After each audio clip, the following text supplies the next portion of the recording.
When I first encountered Partners for Possibility, it was when I read about it in the paper. And I thought, this is phenomenal, this is amazing. This is what should have happened many years ago. And as somebody who comes from the education sector, because I was a school teacher and a college lecturer, I just thought, I have something to contribute. As somebody who comes from the sector, but also as somebody who is now a leader in an institute. And so I can combine those two. And when I read about what it is they want to achieve, I said, give me a struggling school in a difficult area. So when I signed up, I said, give me a struggling school in a difficult area. Because again, it resonated very strongly with me where I grew up. I grew up on the Cape Flats in Bonteheuwel, and I know some of the difficulties that kids have as they come to school. And so that's how I was linked to a school in Hanover Park. I think it was the best decision I've made. I couldn't make that decision immediately because I was already volunteering somewhere else.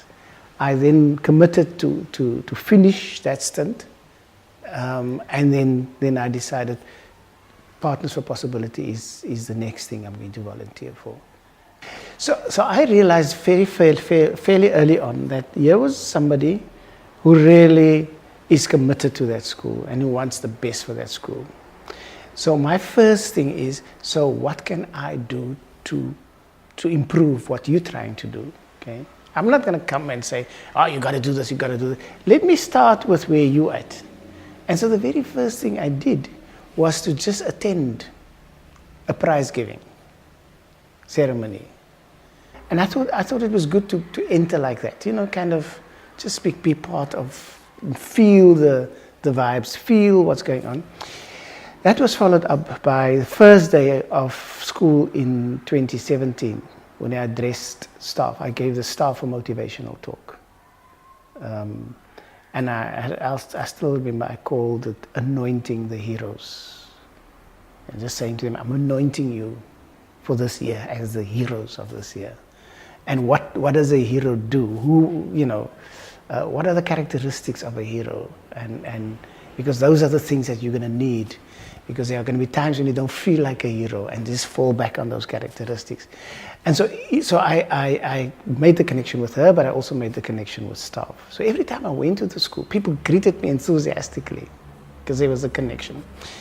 And then Diane and I started speaking about the little things that she's struggling with, like some relationships within the staff complement, And we kind of spoke through how best she can approach it,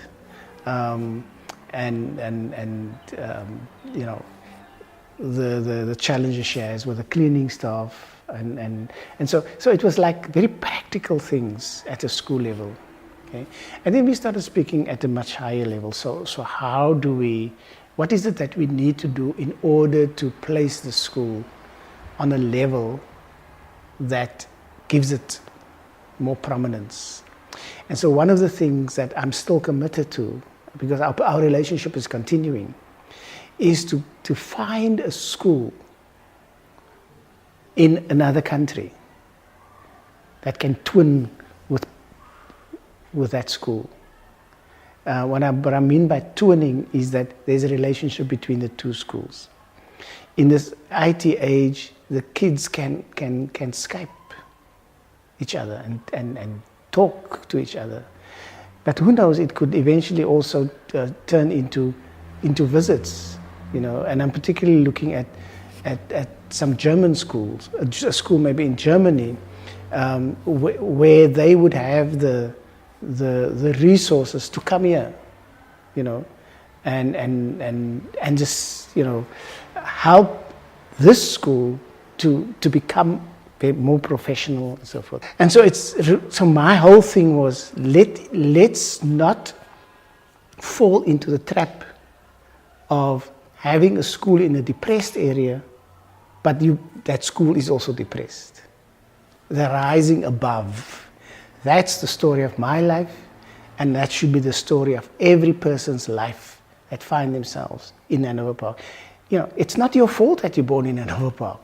It's not your fault that you're born from a womb that is a drug addict. It's not your fault. You didn't make that choice. And so how can we give that person the chance to rise above? Because those are the stories that success is made of.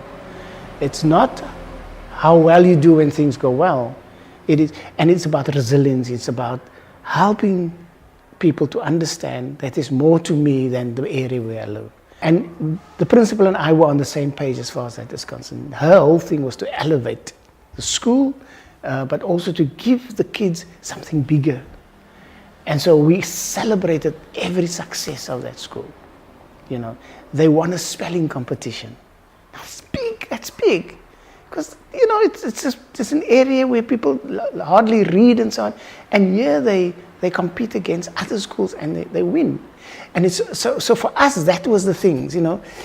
The external stuff will come. I don't have the kind of context where I can say, here's R1 million, you know, but what value can I add? And I think on that level, the principal and I were on the same page. It's about, you know, the qualitative work of education rather than how many people, you know, were at a workshop. But what happened to those people? What were the shifts that, you know? And so we worked very, very strongly on those aspects. I think it's more than just an organization where people help each other. It is the kind of setup where you bring people together who would ordinarily not come together. People from different worlds. And finding a way for these two people to work together. And the fascinating thing is that initially business partners come in with the idea that I'm coming to make a contribution. But what happens is that you get enriched so much in the process, where you feel it's almost, wow, you know, I hope I'm not getting more out of it than the principal. And so it's more than just feeling that you're helping. It is the sense that you are being helped here too. My paradigms are being shifted. My things that I hold dear, that I dogmatically cling to, that gets pushed. Those boundaries get pushed. And suddenly there are no easy answers. And you know what is great about this is it's not just you and the principal, but you're part of a circle where you get to meet other principals and other business leaders, and then your boundaries get pushed even more. The greatest thing about this is that initially the intention was to help the principal, but it's just, you know, and it's almost serendipitous, because business leaders don't go in with a sense of, it's actually I'm offering time, I'm doing something good, you know, and then they're almost taken aback by the blessing that comes to them through this process. And that's what makes it such a powerful process. So we together as a partner team, but we're also together in a smaller team. And then there's the training where you then meet even more people. And then, you know, and we discuss very, very difficult issues, you know. And then you get the sense that actually the world is not as straightforward as we sometimes would like it to be. And, you know, and I think the more successful we become, the more we become dogmatic. No, it's hard work. No, it's this. No, it's that. And suddenly you realize that there are much more nuances. It's not that you realize it for the first time. You probably knew it. But you build on what made you successful. And you now expect everybody to go that route. But actually it's not that simple. And that makes this process, you know, so powerful.